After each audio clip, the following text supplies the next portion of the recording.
Le samouraï, avec un Alain Delon parfait, dans un rôle de tueur à gages insensible et froid, dans un film que nous devions à Jean-Pierre Melville, réalisé en 1965. Nos programmes vont se poursuivre et dans l'immédiat, nous allons retrouver Francis Rémy qui vous propose ses pronostics du tiercé belge.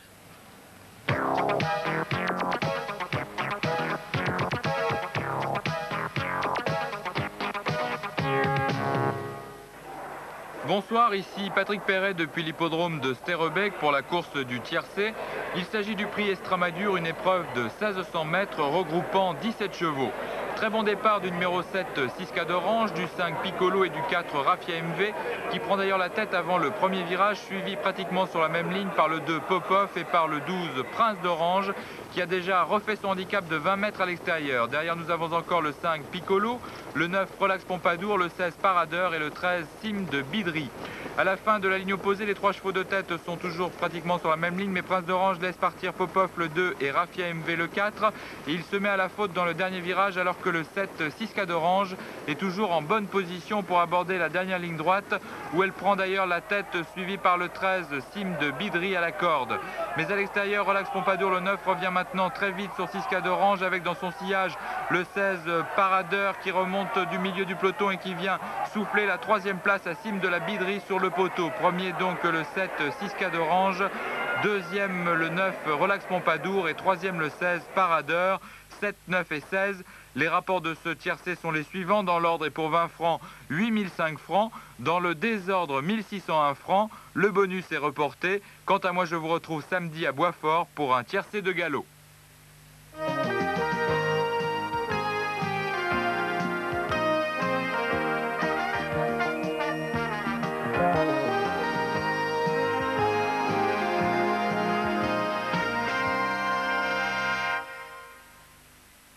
Une petite pause banjo. Banjoter le crack des petites pauses. Stop, la gaufrette qui croque, la noisette on craque, et du cacao. Banjoter le crack des petites pauses. Stop, banjo, le crack des petites pauses. Hein? Je suis chez mon beau-frère. On peint. Tiens, c'est beau comme de l'émail. Tiens, c'est facile comme du latex. Tiens, c'est beau comme de l'émail. Tiens, c'est facile comme du latex. Acrylévis satin, l'acrylique, c'est magique. Tiens, c'est beau comme de l'émail. Tiens, c'est facile comme du latex. Sarmanoprix présente The Fox. Un polo comme les autres? Pas vraiment. D'abord, c'est The Fox. Et The Fox, c'est une coupe impeccable, un confort irrésistible et des couleurs pour tous les goûts. The Fox, un polo comme les autres? Trouvez donc des polos comme ça à ce prix-là. Alors, soyez rusés, suivez The Fox. Une collection peinée, une exclusivité Sarmanoprix.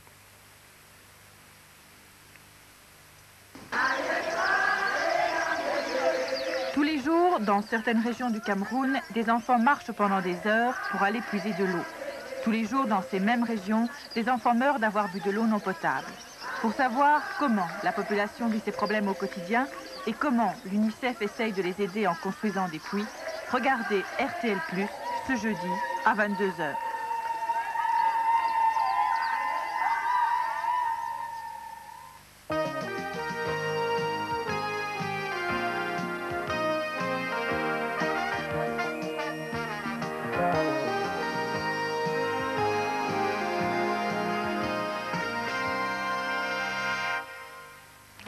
Place à présent au magazine automobile Essai qui va tester ce soir la BMW série 7 pour vous.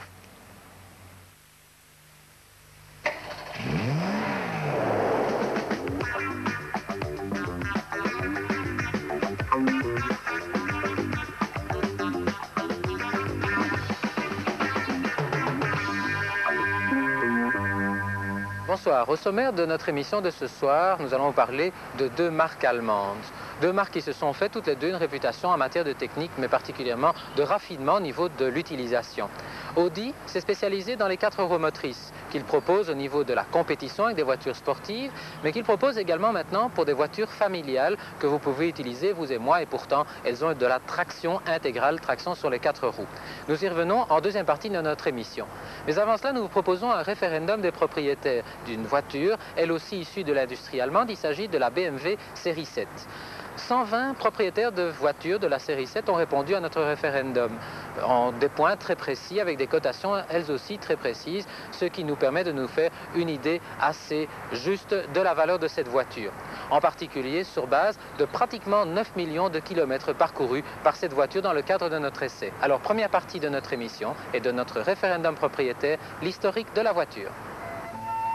La série 7 de BMW est née en 1977. Elle succédait aux 2,5 litres, 3 litres S et 3 litres SI.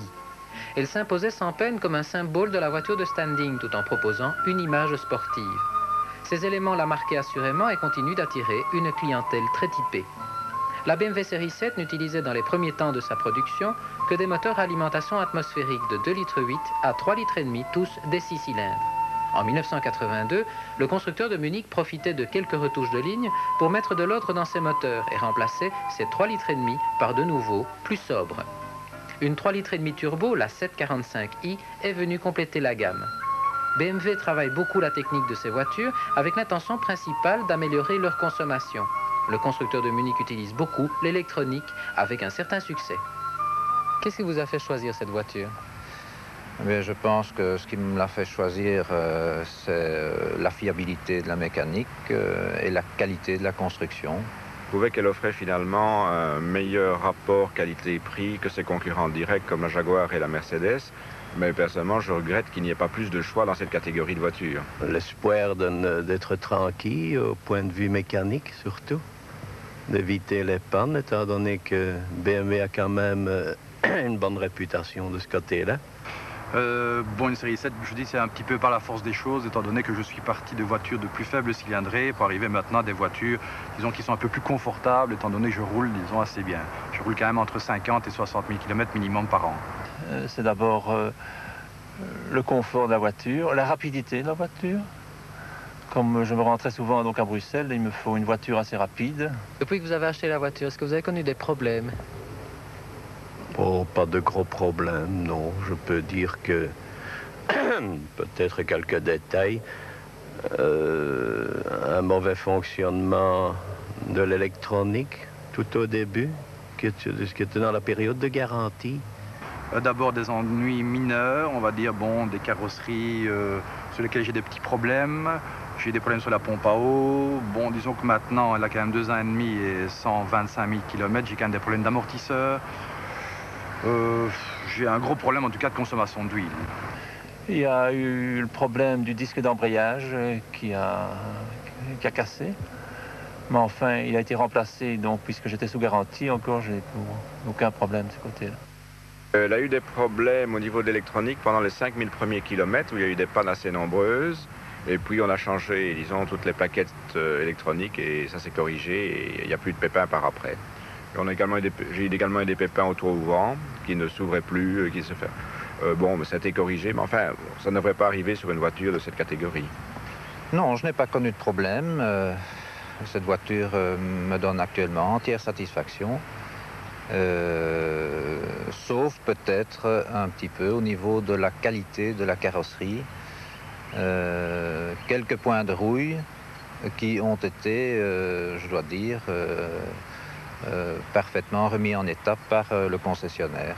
Il n'y a pas eu de rouille du tout à cette voiture, ni à la précédente. Par contre, les BMW des années 70, là, il y avait pas mal de corrosion. Sur les bords, je connais, disons, certains problèmes sur les bords de carrosserie, en tout cas au niveau des peintures. Eh bien non, au point de vue corrosion, non, je n'ai pas connu de réel problème, non. Pas du tout, pas du tout. Je parle de celle-ci parce que je pourrais vous parler d'autres BMW, évidemment, mais de celle-ci pas, non. Aucun problème de corrosion, ni de rouille. Vous faites tous les entretiens de la voiture dans le réseau? Je fais tous les entretiens dans le réseau, effectivement, oui. Quelle est votre opinion à propos du réseau? Ce réseau me semble être parfaitement bien tenu. Ce que je pourrais peut-être un peu reprocher, c'est la qualité de la réception. Les concessionnaires semblent être très distants vis-à-vis de leur clientèle et on a difficilement accès aux informations concernant les réparations qui sont effectuées. Ils sont consciencieux.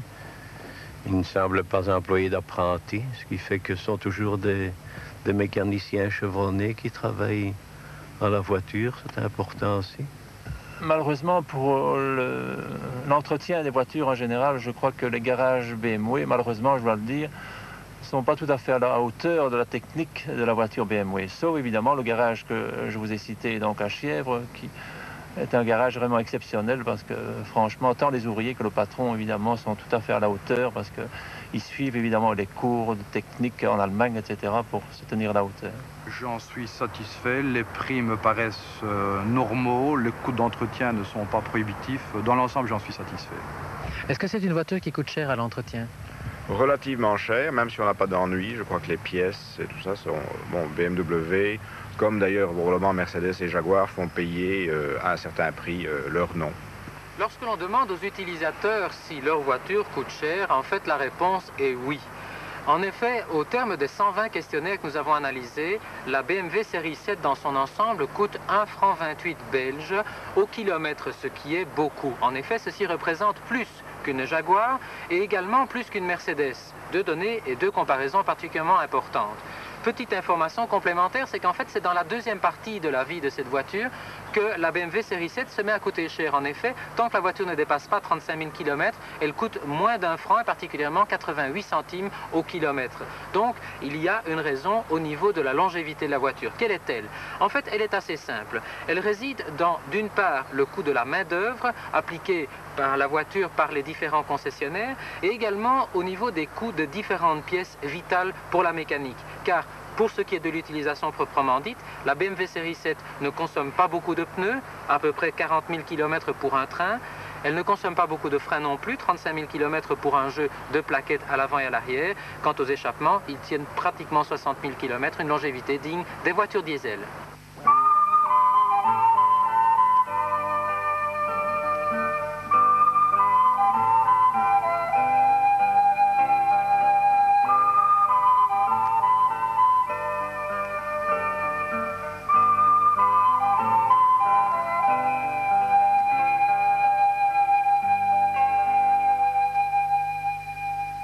Quelles sont d'après vous les qualités principales de votre voiture? Elle a une sécurité sur la route, vraiment, elle a une tenue de route exceptionnelle. Ça, en tout cas, elle est très très souple. C'est ça que c'est le grand avantage de cette voiture. La première qualité de cette voiture, c'est sa puissance. Les reprises sont fantastiques. La tenue de route sur sol sec est également très bonne. Sur autoroute, vous roulez relativement vite, avec beaucoup de confort de nouveau, quoi. Donc j'estime que ça, c'est quand même, quand on roule beaucoup, c'est un des gros avantages de cette voiture. Le fait d'avoir un véhicule parfaitement fiable. Il n'y a pas de qualité véritablement, disons, qui me paraissent à mentionner. Il y a un ensemble, un très bon ensemble de qualités et d'équilibre.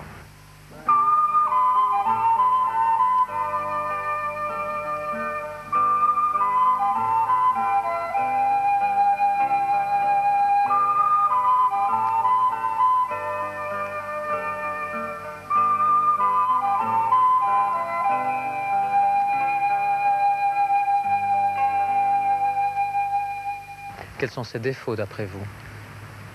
Gros défaut, peut-être un petit peu la tenue de route. Ce véhicule semble être légèrement sous-vireur, ce qui peut être un inconvénient si l'on aborde un virage un peu rapidement. Ne tient pas bien la route. Disons sous-sol mouillé et sur petite route, cette voiture, disons, peut être quand même assez dangereuse si on n'y fait pas suffisamment attention. Sur sol mouillé et sur neige, là, alors, là, ce n'est rien du tout, hein. Ça glisse, quoi. Je ne parviens même pas à sortir du jardin sans mettre des pneus neige. Premier défaut, c'est la mauvaise motricité sur route humide, même légèrement humide.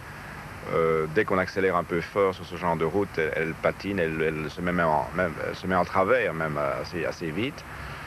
Deuxièmement, le confort de la voiture est bon, mais par rapport à la catégorie, et disons par rapport à Mercedes et à Jaguar, je crois qu'elle est un petit peu en dessous au niveau confort. Troisième défaut, je trouve que, mais ça c'est un défaut de toutes ces voitures-là, elles sont vraiment peu équipées pour le prix qu'elles coûtent. Tous les accessoires sont en option et les options coûtent extrêmement cher. Je pense que commercialement, ce n'est pas très malin.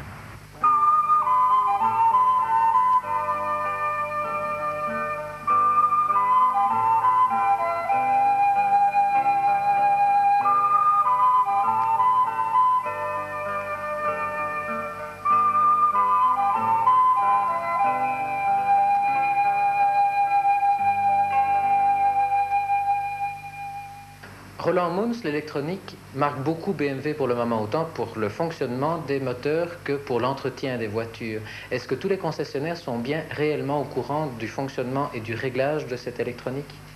Absolument, M. Greiner. Notre réseau a été informé, a été écolé au niveau de l'électronique, au niveau de la voiture en profondeur. Tout le réseau est équipé d'outillages et d'appareillages sophistiqués et électroniques. Mais évidemment, nous avons toujours affaire à des êtres humains. Et avec les êtres humains, nous en avons des bons et des meilleurs. Alors, les BMW série 7 semblent être les voitures les plus chères de leur catégorie. Alors, quelle est la position de BMW sur ce problème? Eh bien, c'est depuis 1981 que nous avons lancé le système à intervalles au point de vue des entretiens et des réparations. Et il est un fait certain que si nous retournons un peu dans le temps, que depuis 77 vis-à-vis de 83, nous avons diminué de 22% le temps d'entretien et de réparation de nos véhicules. Ce qui veut dire que nous sommes certainement allés à l'encontre du client au point de vue des frais d'entretien. En plus, nous travaillons au point de vue de facturation avec des valeurs de temps, donc c'est un temps forfaitaire, une facturation forfaitaire. Donc le client qui le demande à son réceptionnaire, à son concessionnaire, sera très bien informé de cela. Alors la BMW série 7 maintenant a déjà 8 ans. C'est un bel âge pour une voiture. Est-ce que ça veut dire que la voiture est condamnée à court terme? Ben, disons que condamner c'est un grand mot, mais effectivement après 8 ans de service, il est très clair que nous la remplacerons et ce remplacement est prévu pour 1986. Si je devais changer de voiture, je crois que je reprendrais celle-ci, sauf évidemment, j'hésiterais peut-être compte tenu du fait que la TVA a quand même porté à 33%, je crois maintenant. Les prix ont très fortement augmenté, l'investissement devient très important.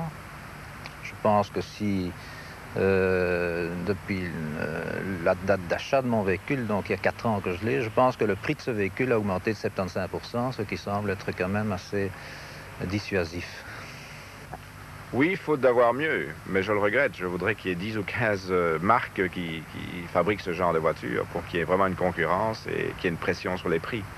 Je crois que ces voitures, disons, sont un peu trop grosses et je crois aussi que le climat maintenant, disons, de relations humaines que nous avons, que ce soit en affaires ou dans d'autres secteurs, fait que ces voitures sont un peu mal vues, disons, par certaines personnes. Donc je crois qu'il faut en tenir compte et je crois donc de ce fait-là, je ne reprendrai pas ce genre de voiture. Je prendrai une voiture qui passe mieux socialement, en tout cas. Vous reprendriez une BMW série 7? Franchement, je n'en sais rien.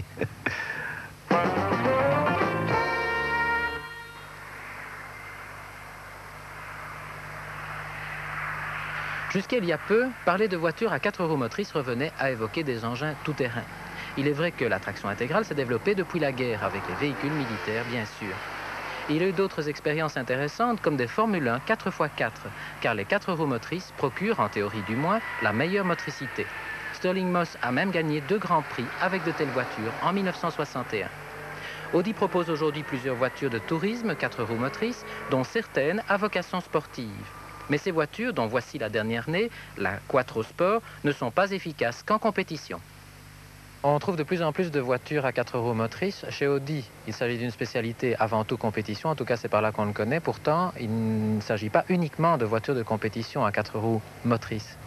Non, en fait, d'ailleurs, je ne crois pas qu'ils aient développé la Quattro spécialement pour la compétition. Ils l'ont faite comme voiture sportive, une nouvelle formule de voiture sportive, et ils ont démontré les qualités par la compétition. Quels sont les avantages de la traction intégrale pour une voiture de tourisme? Eh bien, le premier et le plus évident est certainement que la voiture, qu'on n'est jamais en panne parce qu'il neige ou qu'il y a de la glace, c'est qu'on reste toujours mobile, on n'est jamais gêné par les conditions atmosphériques. quelle qu'elle soit. Dans les conditions de tenue de route normales, est-ce que cela sent également? Oui, je dirais